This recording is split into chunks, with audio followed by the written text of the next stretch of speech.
You are listening to Viewpoints from PlaceCloud.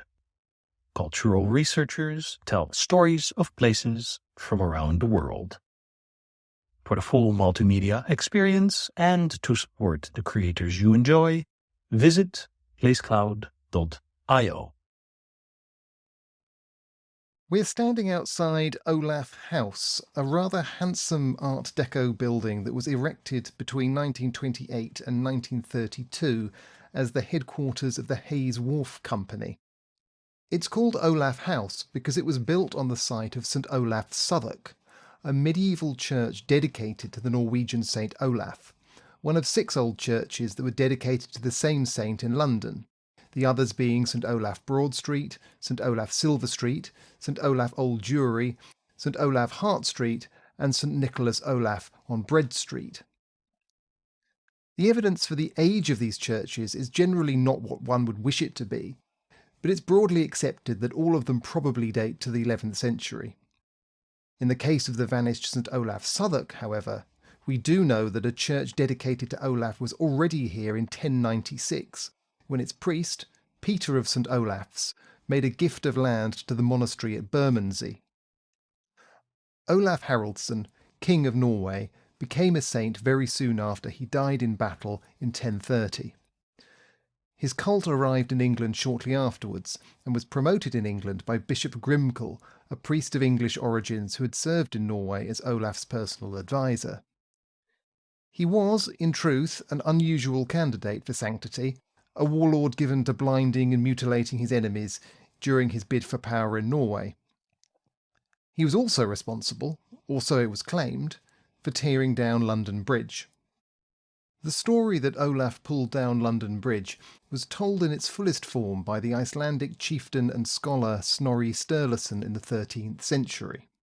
He described how the English king Ethelred returned from exile to reclaim his throne in early 1014 after the death of the Danish king Sven Forkbeard, who had briefly seized and held it over the preceding winter.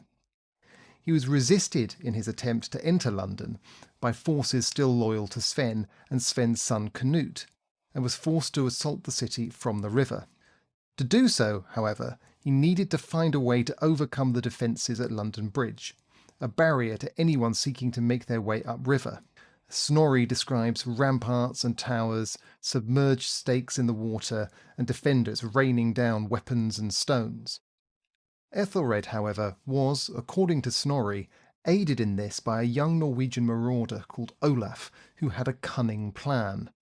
The future Norwegian king enclosed his ships with coverings made from wicker and branches to shield his men from projectiles, and sailed his fleet as close as possible to the footing of the bridge. There, under continuous assault, they were able to attach chains to the footings of the bridge and, having secured them, sailed hard back downstream. The whole thing, of course, gave way and came crashing down into the Thames, sending the defenders to a watery grave, or otherwise fleeing for their lives. London Bridge was destroyed, but Ethelred was able to enter his city in triumph. Olaf, for his part, had earned himself a reputation as a brilliant fleet commander and tactician.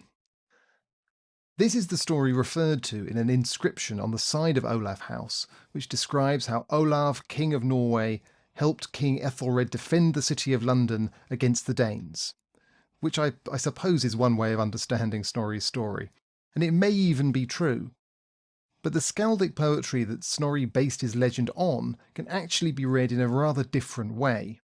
That instead of helping the English king, Olaf was in fact allied to raiding armies led by another Viking warlord, Thorkel the Tall, who had assaulted the city in 1009.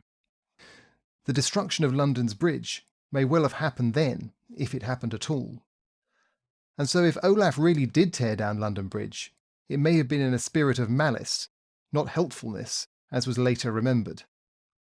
All of which leaves Olaf House and the Church of St Olaf Southwark in a rather ironic position. The original location of London Bridge was around 350 feet to the east of where the modern bridge now spans the river.